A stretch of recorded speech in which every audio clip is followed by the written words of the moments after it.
What is it that's giving up in a knee replacement?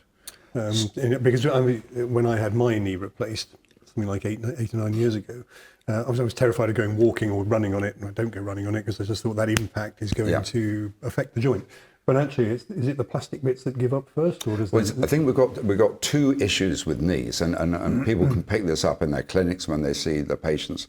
The immediate problem is infection, and that hasn't really changed. We're looking at about 1 to 2% of patients, unfortunately, will get an infection. It's a nightmare for every orthopaedic surgeon because you've got an implant, a foreign body deep inside the skeleton where it doesn't have a great immune defense. And so if we can spot an infection earlier, and this is sometimes where we're very grateful to the osteopathic chiropractors and the physios, because they're seeing the patient in the first 2 or 3 weeks after surgery. If that wound is hot and swollen, if there's a discharge from the wound, the earlier we get that patient back, the more successful we might be able to abort that infection. But when the infection gets deep into the knee, and we have to take the whole thing out and start again, and that's a disaster. So that still is the major risk of knee surgery. And then as time goes on, what we begin to see is a polyethylene wear. So that's right, that's the plastic liner that we're putting in. We rarely see metal wear, but it's polyethylene wear. And we're probably looking at 15 to 20 years now from the polyethylene.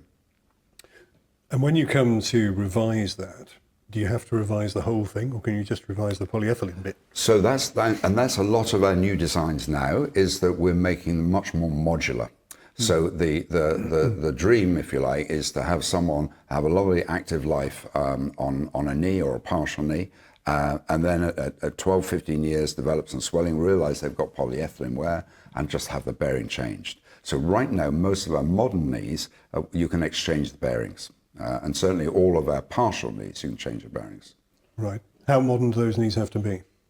How modern do those knees have to be? Says the man who's got an 8-year-old knee. So you, I think probably in the last 5, 6, 7, 8 years, you will probably have had an exchange bearing.